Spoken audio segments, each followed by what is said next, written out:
Freedom had been hunted round the globe.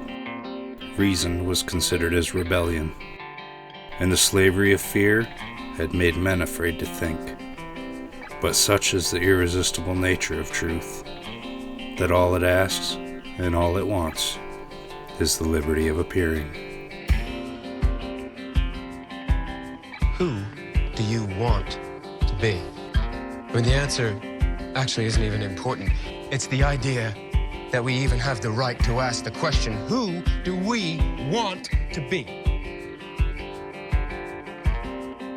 Well, I think it's time we ask ourselves if we still know the freedoms that were intended for us by the founding fathers.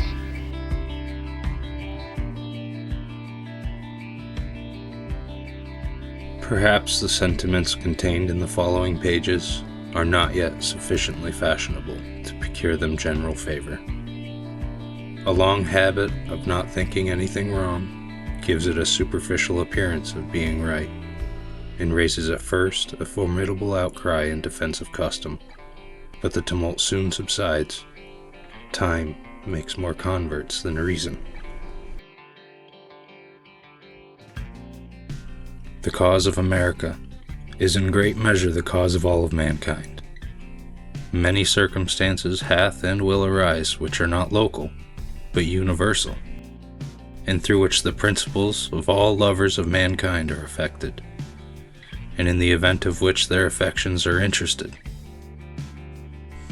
Declaring war against the natural rights of all mankind, and destroying the defenders thereof from the face of the earth, is the concern of every man to whom nature hath given the power of feeling, of which class, regardless of party censure, is the author.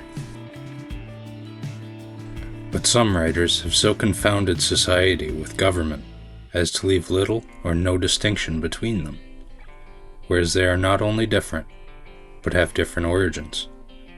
Society is produced by our wants, and government by our wickedness. The former promotes happiness positively by uniting our affections, the latter negatively by restraining our vices. The one encourages intercourse, and the other creates distinctions. The first is a patron, and the last is a punisher. Society in every state is a blessing, but government, even in its best state, is but a necessary evil. In its worst state, an intolerable one. For when we suffer or are exposed to the same miseries by a government, which we might expect in a country without government, our calamity is heightened by reflecting that we furnish the means by which we suffer. But there is another and greater distinction for which no truly natural or religious reason can be assigned, and that is the distinction of men into kings and subjects. While male and female are the distinctions of nature, good and bad the distinctions of heaven. But how a race of men came into the world so exalted above the rest, and distinguished like some new species, is worth inquiry into, and whether they are the means of happiness or of misery to mankind. The nearer any government approaches to a republic, the less business there is for kings. It is somewhat difficult to find a proper name for the government of England.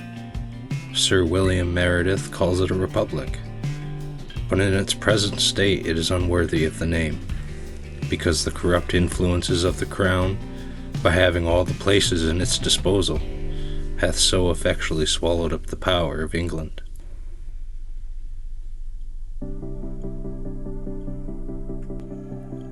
No man thinks more highly than I do of the patriotism, as well as abilities of the very worthy gentlemen who have just addressed the House.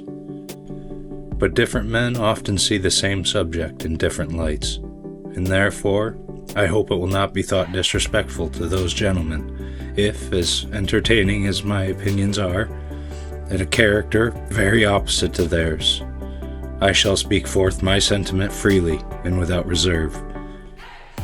This is no time for ceremony. The question before the House is one of awful moment to this country. For my own part, I consider it as nothing less than the question of freedom or slavery, and in proportion to the magnitude of the subject ought to be the freedom of the debate. It is only in this way that we can hope to arrive at truth and fulfill the great responsibilities which we had to God and our country. Should I keep back my opinion at such a time through fear of giving offense, I should consider myself guilty of treason towards my country, and of an act of disloyalty towards the majesty of heaven, which I revere above all earthly kings. Mr. President, it is natural for man to indulge in the illusions of hope. We are apt to shut our eyes against painful truth and listen to the song of that siren till she transforms us into beasts.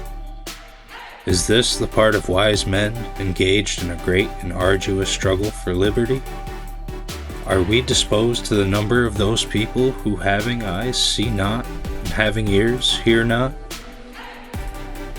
For my part, whatever anguish of spirit it may cost, I am willing to know the truth, to know the worst, and to provide for it.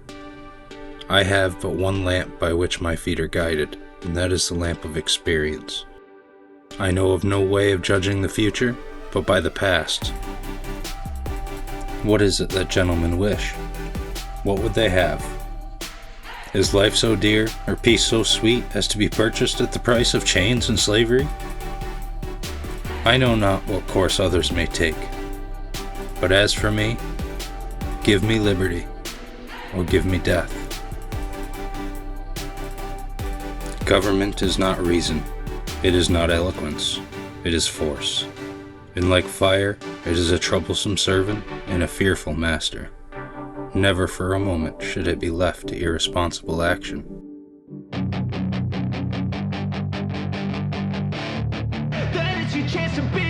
Hey kid, don't ever let them get inside your head. They'll tell you what to do in life instead of everything you know that you could get. Don't let them guide your life towards regret. I'll fight for what I love with every breath.